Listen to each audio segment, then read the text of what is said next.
Hello Year 10, hope you're all keeping well. Today we're asking you to work through the first three questions of a paper 1 comprehension.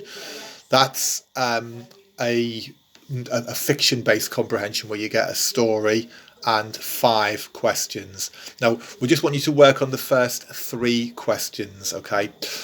I'll read it out to you, but it's probably helpful. Well, you need to download it yourself and read through it carefully. You might want to read through the whole passage. We're just going to focus on the first 64 lines of the passage, okay? I'll stop at the relevant point and talk about the question that is on that point. Okay. Here we go. So the first question is just looking at the first 34 lines. The question you're going to be asked is quite a straightforward question. It is simply to list the 5 things that you learn about Mr. Bellingham. This is the teacher, the PE teacher in this passage, okay? So you're looking for 5 things about Mr. Bellingham in these lines. The cloakroom was crowded with boys jostling in the cramped space as they pulled on shorts or jumped about on one foot, fumbling with knotted ties. Mr. Bellingham, a bull-necked, white-haired man in his 50s, stood in the doorway, speaking sharply to any boy who appeared to be loitering. The double swing doors burst open, and Colin Harper skidded to a halt. "Late again, Harper." "I had to see Mr. Sorden, sir." "What about?" "Being late, sir."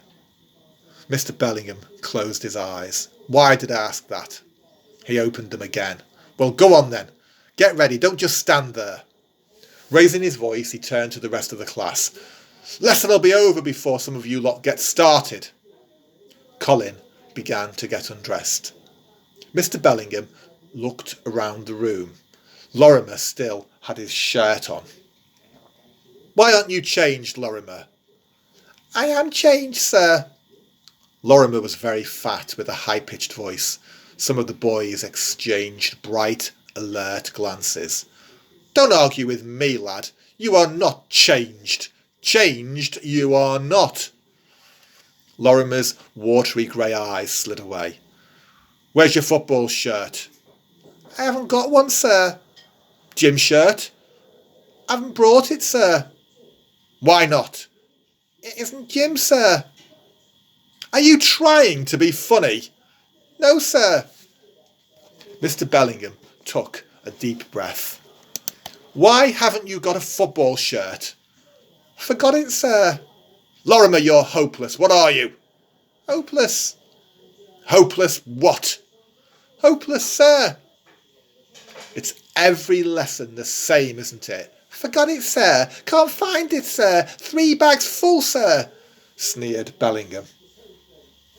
Now at this point, you can pause this video and have a go at question 1, which is to list 5 things you learn about Mr. Bellingham, okay?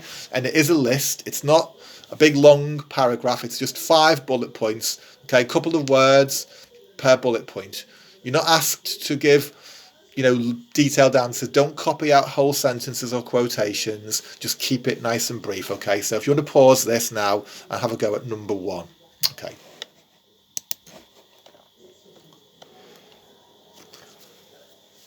Okay, so we're going to read the next bit now. Now you've done number 1. And it's quite a short section, this, for question 2. The question you're going to be looking at next is what are your impressions of Mr. Bellingham in these lines, okay? Now this is much more detailed response required. This is worth 5 marks, but here you are referring to the language used in the text, okay? Any particular words or phrases. If you've got any subject terminology, like adjectives and whatever, then that's fine, but don't panic if you can't find any. Okay, so we're looking at lines 35 to 44. The boys sniggered at the lisping imitation, though it didn't sound anything like Lorimer. Lorimer didn't lisp, he squeaked. "Well, I'm full too, Lorimer, full up to here." Mr. Bellingham tapped his forehead with the side of his hand. I don't think there's been 1 week since you started this school, not 1 week, that you've had your full kit. Detention. And get that shirt off. You can play in your vest. I'll catch my death, sir. Lorimer, this is September, not January. You will not catch your death. He looked round the room. And the rest of you, get a move on. I want everybody out of this building before I finish counting to 10. He began to count, and by 7, most of the boys were outside, lined up for the short walk to the football field. By 10, only Lorimer remained inside. Mr. Bellingham started a slow hand clap. Okay, so you're now going to do that answer, that 5-mark answer, your impressions of Mr. Bellingham in those lines, and that's where you must quotate. You must provide quotations. You can use your subject terminology.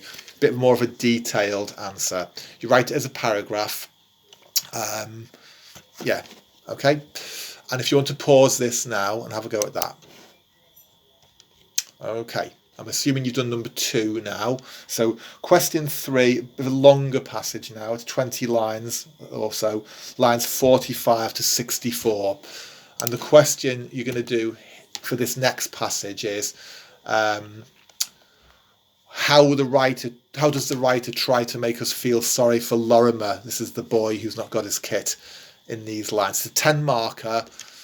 You're looking for about 6 quotations from the passage. You're commenting on the reasons why the reader may feel sorry, okay? It doesn't have to be a language point every single time, but where you see some interesting language, provide a quotation.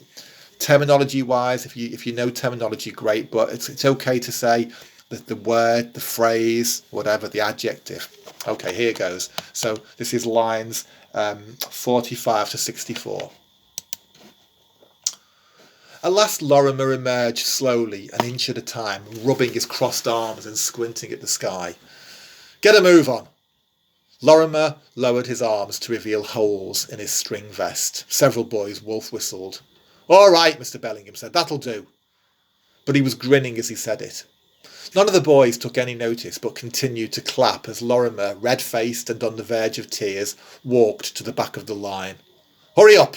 Bellingham screamed at him. Backing onto the football pitch, Mr. Bellingham blew his whistle, waving to the stragglers. Half-heartedly they started to run. Lorimer brought up the rear, already out of breath, one hand pressed to a stitch in his side. Come on now, line up!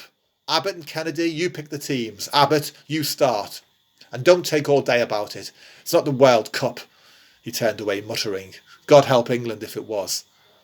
Kennedy's hand shot up. It's not fair, sir. Abbott always picks first. Mr. Bellingham bared his teeth in a grin. Well, his first name always begins with A, doesn't it? Abbott got in quickly. Harper. Watson. The names were called out, each name reducing the number of unselected boys until only Lorimer was left. You see, Kennedy complained to nobody in particular. It's every week the same. Every week. Abbott and his team were already jogging away up the field. Okay, so you're now going to have a go at that 3rd question. How does the writer make us feel sorry for Lorimer in these lines? Okay, 10-marker, remember. Refer to language, to words, to short phrases, what they make us think, what they suggest, what they imply. About 6 quotations. Okay, comment on the reasons why these ideas, these phrases, these words might make us feel sorry for Lorimer. Okay, short quotations. Have a go at that. Okay, thank you very much, everybody.